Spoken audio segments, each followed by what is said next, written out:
o Dia do Índio. A expressão índio é uma enorme agressão, né? Quando nós aqui chegamos, nós assim, quando o Brasil começou a ser populado, existiam 300 etnias, com mais de 200 idiomas diferentes. São países, cada uma dessas comunidades, quem lê a obra de Darcy Ribeiro, é importantíssimo ler a obra de Darcy Ribeiro, você vai entender a beleza da cosmogonia de muitos povos, né? Ele escreve com lágrimas nos olhos. Você vê as lágrimas caindo no meio das palavras quando Darcy Ribeiro fala do Brasil enquanto problema, né? O problema racial, o povo brasileiro. Ele escreve uma obra linda e o último livro antes de morrer era uma teoria sobre o que era o brasileiro. Nossa, como ele disse, ó, eu estou falando isso, mas já é tarde demais. Nós já perdemos uma quantidade enorme, uma diversidade enorme de idiomas, de visões de mundo, etc. Então, veja, só de você chamar toda essa humanidade, reduzir a humanidade inteira para índio, é você anular, é você negar a existência dessa complexidade. Aprenda, desaprenda e reaprenda, ele realmente é um conjunto, ele não é algo que tem que ser pensado realmente em separado, né? Assim, eu vou só desaprender. Eu acho que é importante, antes de eu até chegar nessa explicação, passar por um outro processo, né? Que é o processo de aprendizagem. Na educação formal, a gente teve um processo muito linear, que é eu aprendo, eu uso e eu descarto. Esse processo é o processo que a gente aprendeu a vida inteira. Então, eu aprendo alguma coisa, uso para uma prova e descarto. E esse modelo de aprendizagem a gente acaba levando para as outras esferas da vida, ele não fica só dentro da escola. E com essas outras esferas da vida, isso faz com que a gente nunca tenha esse processo que eu chamo de circular, que é esse processo onde eu aprendo alguma coisa em um determinado momento da vida, eu vou refletir sobre aquela aprendizagem, eu vou repensar, aquilo ali está funcionando ainda, é um conhecimento que eu preciso expandir, tem coisas dele que eu tenho que já não funcionam mais e que eu tenho que recriar aquilo ali, que é o momento que eu vou desaprender e depois eu vou reaprender, ou seja, eu vou expandir aquele conhecimento e não jogá-lo fora, e sim abrir para outras oportunidades e outras alternativas. Então, esse seria o modelo circular, onde eu aprendo, desaprendo e reaprendo. Ele é um contínuo. Por exemplo, a simples escolha de uma maçaneta na porta vai delimitar um acesso ou não de uma pessoa, né? Então, se eu tenho uma maçaneta que tem um formato de alavanca, ou uma maçaneta que tem um formato mais ovalado, onde a pessoa tem que girar, só isso, então, você já está delimitando, a escolha delimita, inclusive, um perfil de público que não vai conseguir, ou vai ter dificuldade em acessar aquela porta, né? E utilizar aquela maçaneta. Então, esse tipo de demanda é uma demanda que o design universal, no contexto da arquitetura e da engenharia, é o que trata disso, né? E a educação, né? E aí o design universal,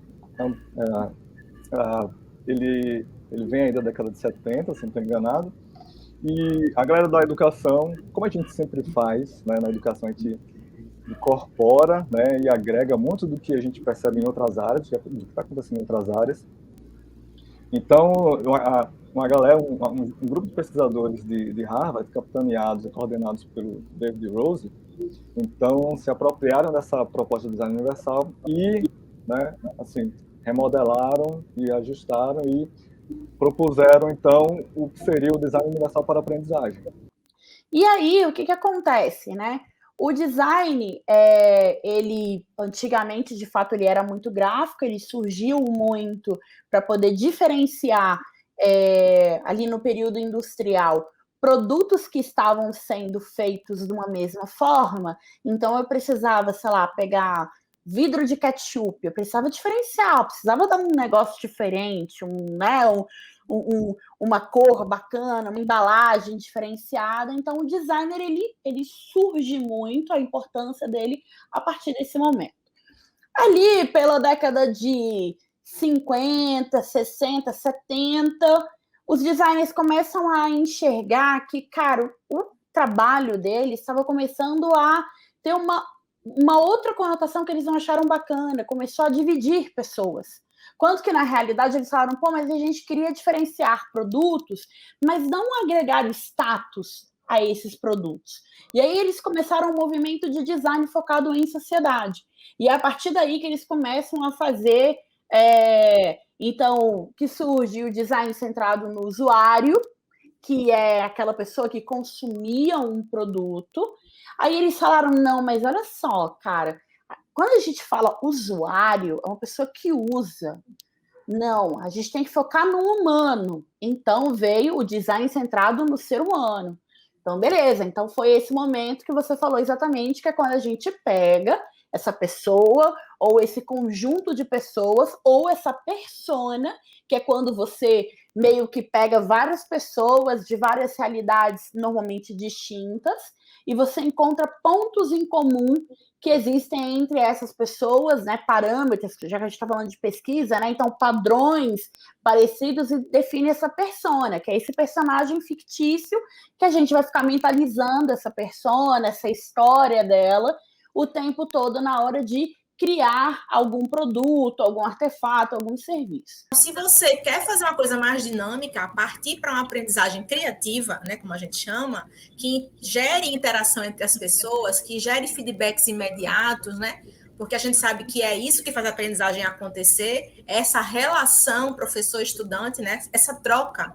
Porque a gente não tem mais como segurar que o professor é o dono do conhecimento, que o conhecimento está na internet, né?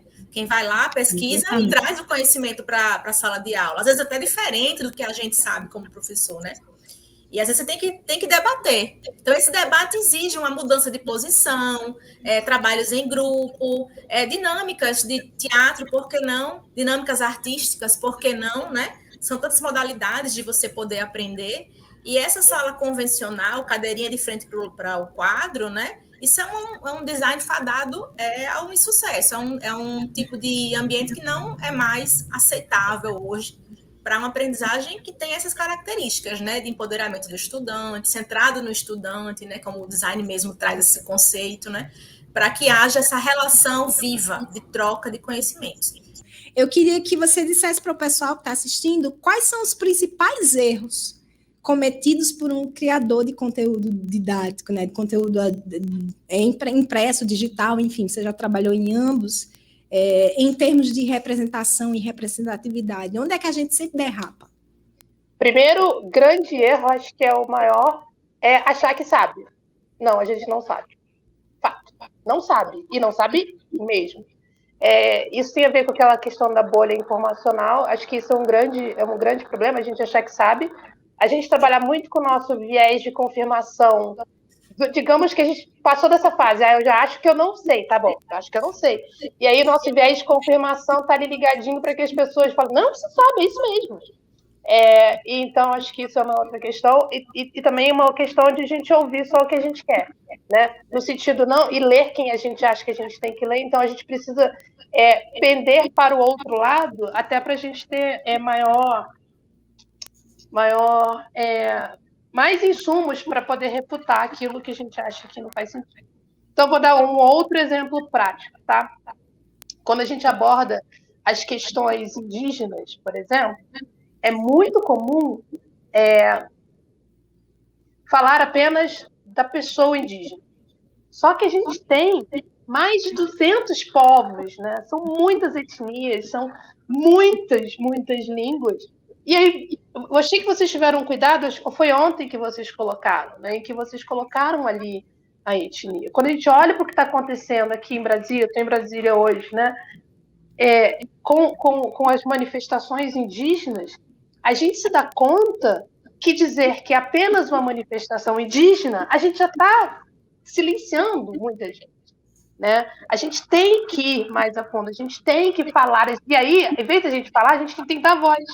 Então, a iniciação científica, ela consiste, de um modo geral, seja, né, no ensino médio, seja na graduação, fazer com que o aluno se envolva com a prática acadêmica, com a prática da pesquisa, né, acadêmica. Então, e no caso do ensino médio, é fazer o aluno entender essa rotina. Então, por exemplo, eu nunca exijo dos meus alunos um aprofundamento teórico, porque eu sei que eles não vão ter essa maturidade, né? Alguns conseguem, claro, mas eles não vão ter um aprofundamento como os alunos da graduação, mestrado, doutorado vão ter. Então, eu entendo que é apresentar para esse aluno que está em formação, entender, olha, além de muitas coisas que você pode seguir, você também pode ser pesquisador, né? E aí é importante você conhecer as ferramentas, conhecer o que é a pesquisa, como que se pesquisa, a ética, aprender a construir um instrumento de pesquisa, né? Então, eu entendo que a iniciação científica é isso. E eu sempre gosto de dizer que se eu tivesse tido essa experiência, seja na educação básica, seja na universidade, eu teria sofrido muito menos a minha vida acadêmica.